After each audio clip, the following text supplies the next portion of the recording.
और इसी बीच एक और बड़ी खबर, दिल्ली में महायुति की बैठक पर यह बड़ा अपडेट है। एकनाथ शिंदे और अजित पवार को अमित शाह का निर्देश है कि ध्यान रहे बागी खड़े ना हो। ये साफ साफ संदेश अमित शाह की ओर से दिया गया है। महायुति में कोई भी दल बागियों को खड़ा नहीं करेगा। महायुति की महायुति की जो तीनों टीमें हैं उन्हें एक साथ मिलकर चुनाव लड़ना होगा, चाहे वो अजित गुट के एनसीपी की बात हो, चाहे एकनाथ शिंदे की शिवसेना हो या फिर बीजेपी, सभी को एक साथ मिलकर ही चुनाव लड़ना होगा। देवेंद्र पराशर मेरे साथ जुड़ चुके हैं और अधिक अपडेट के साथ। देवेंद्र, ये एक बड़ा चैलेंज हमेशा से बागी बनकर आते रहे और इस बार शायद यही वो वजह रही होगी। आप किस तरह से इसे देख रहे हैं कि गृह मंत्री ने पहले ही अलर्ट कर दिया है कि बागी नहीं खड़े होने चाहिए?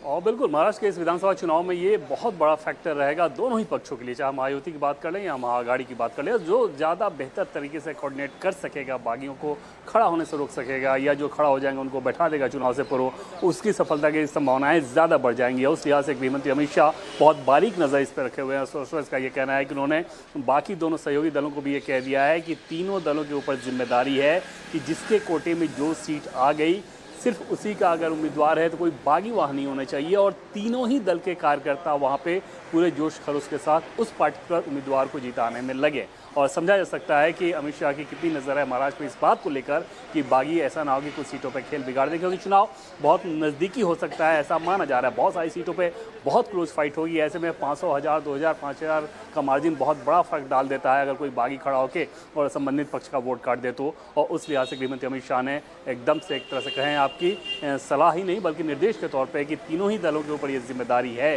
कि बागियों की समस्या का समाधान रखें और बागी खड़े ना हो चुनाव में, इस बात को तय करें। क्योंकि आमतौर पर सहयोगी दलों के साथ ऐसी टेंडेंसी देखी जाती है कि अगर किसी पार्टिकुलर दल को वो सीट नहीं उसके हिस्से में नहीं आई तो उस दल के लोग ही प्रमोट करके इंडिपेंडेंट के तौर पर खड़ा करा देते हैं, ये सोच के कि अगर जीत जाएगा तो चुनाव के बाद अपने साथ इसको कर लेंगे। उस तरह की प्रवृत्ति पर रोक लगाने को अमित शाह ने कहा है।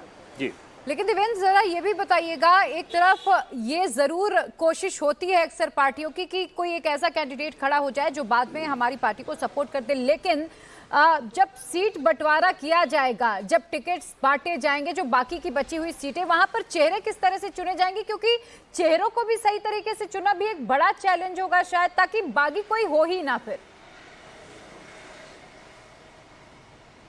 अधिकांश सीटों पे ये समस्या नहीं है, लेकिन कुछ सीटों पे ये ज़रूर समस्या रहती है। और जो बागी वाली समस्या है वो ज़्यादा इस संदर्भ में कि अगर मान लीजिए कि शिवसेना के कोटे में बीजेपी की सीट चली गई या बीजेपी के हिस्से शिवसेना वाली सीट आ गई और वहाँ पर उस दल का बागी हो जाए, अपने दल का ही बागी नहीं, अपने दल के कुछ बागी खड़ा हो जाए, इसमें आप बहुत कुछ नहीं कर सकते।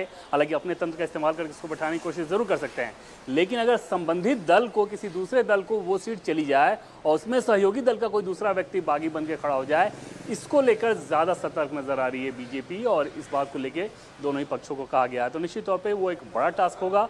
दूसरा बड़ा टास्क ये ज़रूर है कि जो 23 सीटें लगभग सोर्सेज के द्वारा हमें जो जानकारी मिल रही है उसके हिसाब से बची हुई हैं उसको फाइनलाइज करना, और उसमें उनमें से कई सारी सीटें ऐसी हैं जिस पर दोनों ही पक्षों के पास या तीनों ही पक्षों के पास बेहतर उम्मीदवार हैं। हालांकि इन 23 में जो सोर्सेज के द्वारा जानकारी मिली है उसके हिसाब से अजित पवार के हिस्से वाली सीटें बमुश्किल 4-5 ही हैं, बाकी शिंदे और बीजेपी यानी कि शिवसेना और बीजेपी को लेकर है। और उन सारी चीज़ों के मंथन के लिए ही गृहमंत्री अमित शाह इस टॉप लेवल की बैठक को कर रहे हैं। बिल्कुल, बहुत शुक्रिया देवेंद्र आपका तमाम जानकारी के लिए।